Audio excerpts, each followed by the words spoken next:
नमस्कार दोस्तों, टीचर भी यूट्यूब चैनल में आपका एक बार फिर से बहुत बहुत स्वागत है। आपने अभी तक इस चैनल को सब्सक्राइब नहीं किए हैं तो लाल रंग का बटन दबाकर चैनल को सब्सक्राइब कर लें और बगल के घंटा बजा दें ताकि इस चैनल पर शिक्षक एवं शिक्षा से जुड़ी हर खबर और पत्र प्राप्त हो सके।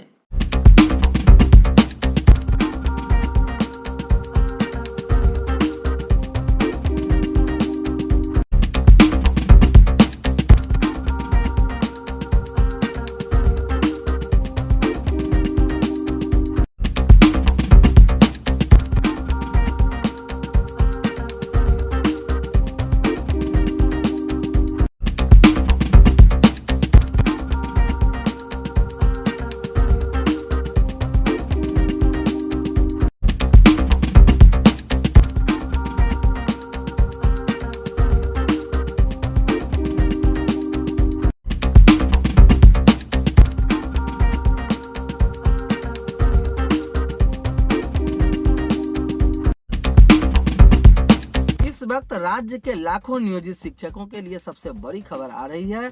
नियोजित शिक्षकों को 3 महीने से नहीं मिल रहा वेतन।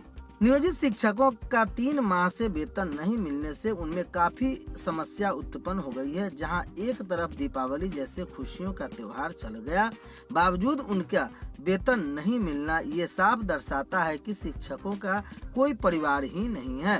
दीपावली तो जैसे तैसे मना लिया गया, मगर महाआस्था का पर्व छठ पर्व पर भी ग्रहण लग गई। अब वैसे शिक्षकों में एक महान आस्था का पर्व भी उदासी करा गया। नवनियुक्त शिक्षकों का तो यूएएन खाता भी नहीं खुल पाया, जिससे राशि रहने के बावजूद उनके वेतन भुगतान नहीं हो पा रहा है। इस समस्या को ले शिक्षकों में काफी नाराजगी, वही कई संघ के अध्यक्षों ने भी काफी नाराजगी जाहिर की है। तनपुरा के कई शिक्षक संघ के अध्यक्ष व सचिवों ने कहा कि महापर्व छठ पूजा के मौके पर नियोजित शिक्षकों को वेतन नहीं मिलना भारी समस्या है। शिक्षकों में जितेंद्र यादव, सुरेंद्र यादव, विजय दास, मूसा खान, मुफ्ती सुल्तान, विजय कुमार, ओम प्रकाश यादव, सुशील पंडित, दिलीप शर्मा, राजेश शर्मा, कमलेश कुमार, उर्मिला कुमारी, कृष्णनंदन त्रिपाठी का कहना है कि सरकार को इस समस्या को लेकर इसका परिणाम भुगतना पड़ेगा। शिक्षक नेताओं में अखिलेश कुमार सिंह, संजय यादव, चंद्रशेखर राम, जयराम यादव ने कहा कि हमारी दिवाली व छठ फीकी रह गई। छठ में वेतन नहीं मिलने से शिक्षकों में नाराजगी। यह खबर बिथान से है, जहां छठ पर्व में भी वेतन नहीं मिलने को लेकर प्रखंड के शिक्षकों में नाराजगी व्यक्त की है। टीईटी एसटीईटी नियोजित शिक्षक संघ गोप गुट बिथान के अध्यक्ष रंजीत कुमार रमन, सचिव बाल विजय कुमार एवं मीडिया प्रभारी अनिल कुमार प्रभाकर ने बताया कि नियोजित शिक्षकों का दिवाली बिना वेतन के मनाया गया। अब लोक आस्था का पर्व छठ पर्व भी बिना वेतन के ही मिलना दुर्भाग्य है। आवंटन के बावजूद पर्व पर शिक्षकों का 2 माह का वेतन तथा एरियर लंबित रहा है। शिक्षकों ने सरकारी सिस्टम पर सवाल उठाते हुए पूछा कि राशि की उपलब्धता होने के बावजूद शिक्षकों को वेतन पर्व के समय क्यों नहीं मिला। शिक्षकों से भेदभाव कर रही महागठबंधन की सरकार। जहानाबाद से खबर आ रही है, जहां टीईटी एसटीईटी उत्तीर्ण नियोजित शिक्षक संघ के जिला उपाध्यक्ष संदीप कुमार ने दीपावली और छठ में भी शिक्षकों को वेतन नहीं दिए जाने पर निराशा जताई है।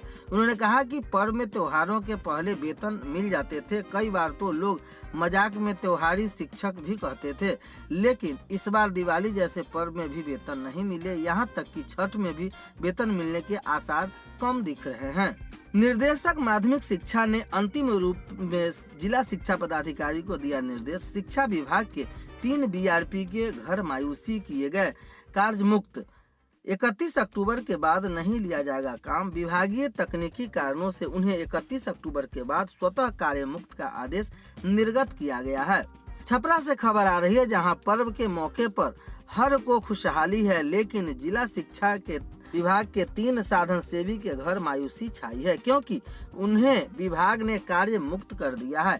लंबे समय से कार्य करने के बाद भी विभागीय तकनीकी कारणों से उन्हें 31 अक्टूबर के बाद स्वतः कार्य मुक्त का आदेश निर्गत कर दिया गया है। ऐसे में माध्यमिक शिक्षा निदेशक के अंतिम रूप से जिला शिक्षा पदाधिकारी को एक पत्र भेजा है, जिसमें कहा है कि संबंधित प्रखंड साधन सेवियों को कार्य अवधि का भुगतान करने के बाद निर्धारित अवधि तक के बाद उनके कार्य नहीं लिए जाएंगे। इस पत्र के आलोक में जिला शिक्षा पदाधिकारी कौशल किशोर में एक कार्यालय आदेश जारी किया है। इसमें कहा गया है कि प्रखंड साधन सेवी साकेत कुमार, राजीव रंजन समेत 3 साधन सेवी 31 अक्टूबर के अपराह्न से स्वतः कार्य मुक्त समझे जाएंगे। तीनों प्रखंड साधन सेवी के जिम्मे का सभी प्रभार माध्यमिक शिक्षा डीपीओ कार्यालय के लिपिक अरविंद कुमार को आवंटित किए गए हैं। ऐसे पत्र जारी होने के बाद साधन सेवियों के घर मायूसी छाई है। मालूम हो कि माध्यमिक शिक्षा निर्देशक ने पहले ही एक पत्र जारी कर 31 मार्च 2022 के बाद माध्यमिक उच्चतर माध्यमिक विद्यालय अनुश्रवण डीबीटी के कार्यों का अनुश्रवण कार्य संबंधित प्रखंड साधन सेवी से नहीं लेने का निर्णय लेते हुए निर्देश दिया था। सभी समग्र शिक्षा कार्यालय और डीईओ कार्यालय को एक पत्र भी जारी किया गया था। बावजूद जिले के 3 प्रखंड साधन सेवियों से कार्य लिया जा रहा था और इन्हें मानदेय भुगतान के लिए जब विभाग को आवेदन समर्पित किया गया। ऐसी परिस्थिति में राज्य भर में एक मुख्य सचिव की अध्यक्षता में बैठक हुई और विमर्श के बाद कार्य प्रखंड साधन सेवियों को कार्य अवधि का भुगतान करने का निर्णय लिया गया। माध्यमिक शिक्षा निदेशक ने स्पष्ट आदेश में दिया था कि निर्धारित अवधि के बाद भी अगर साधन सेवी से उसे कार्य लिया जाएगा तो उनके मानदेय का भुगतान जिला शिक्षा पदाधिकारी के वेतन से कटौती कर की जाएगी। मालूम हो कि शिक्षा विभाग के जानकारों की माने तो साधन सेवियों ने प्रखंड की बजाय कई सालों से जिला मुख्यालय में ही जमे रहे डीईओ के निजी सचिव के तौर पर भी काम किया है। जिले के नवनियुक्त शिक्षकों के प्रमाण पत्र होंगे ऑनलाइन। 6ठे चरण के तहत बहाल में प्रमाण पत्र जल्द ही वेब पोर्टल पर होगी अपलोड। सर्टिफिकेट ऑनलाइन रहने के प्रमाण पत्र सत्यापन में होगी सुविधा। जिला शिक्षा विभाग के स्थापना शाखा की ओर से कवायद शुरू हो गई है। 6ठे चरण के तहत बहाल शिक्षकों के प्रमाण पत्र जल्द ही वेब पोर्टल पर ऑनलाइन होंगे।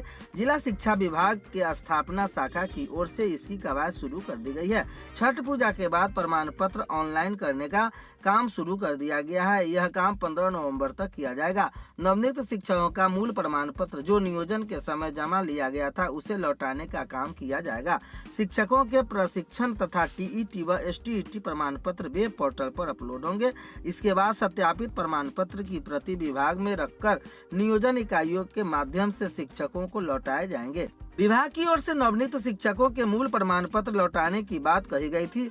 शिक्षकों की बहाली के समय काउंसलिंग के क्रम में चयनित शिक्षक अभ्यर्थियों का प्रमाण पत्र सुरक्षित रखकर उसे लौटाने की बात भी कही गई थी। इस प्रमाण पत्र के आधार पर शिक्षकों की नियुक्ति हुई और वेतन का भुगतान किया जा रहा है। शिक्षकों के प्रमाण पत्र वेब पोर्टल पर अपलोड करने से पहले प्रमाण पत्रों की सत्यापन प्रति रखने और प्रमाण पत्र लौटाए जाने को लेकर जिला शिक्षा विभाग और स्थापना शाखा की ओर से अलग अलग तिथि तय की जाएगी। इसके लिए जल्द ही शेड्यूल जारी कर दिया जाएगा। शेड्यूल के अनुसार लगेगा शिविर। मिली जानकारी के अनुसार जिला शिक्षा विभाग की ओर से जो शेड्यूल बनाया जाएगा उस निर्धारित तिथि व स्थल पर शिविर लगाया जाएगा। प्रमाण पत्र वितरण स्थल पर नियोजन इकाई बार डेस्क या काउंटर लगाया जाएगा। संबंधित स्कूल शिक्षक स्कूल में सूचना देकर संबंधित शिविर में पहुंचकर अपलोड कर सकेंगे। शिक्षकों को इसके लिए डीईओ कार्यालय की ओर से प्राप्ति रसीद भी दिया जाएगा। इसके बाद प्राप्ति रसीद को नियोजन इकाई को दिया जाना है। इसका जिला शिक्षा पदाधिकारी जिला शिक्षा विभाग की स्थापना भी किया गया। प्रमाण पत्र ऑनलाइन होने होगी आसानी। नवनियुक्त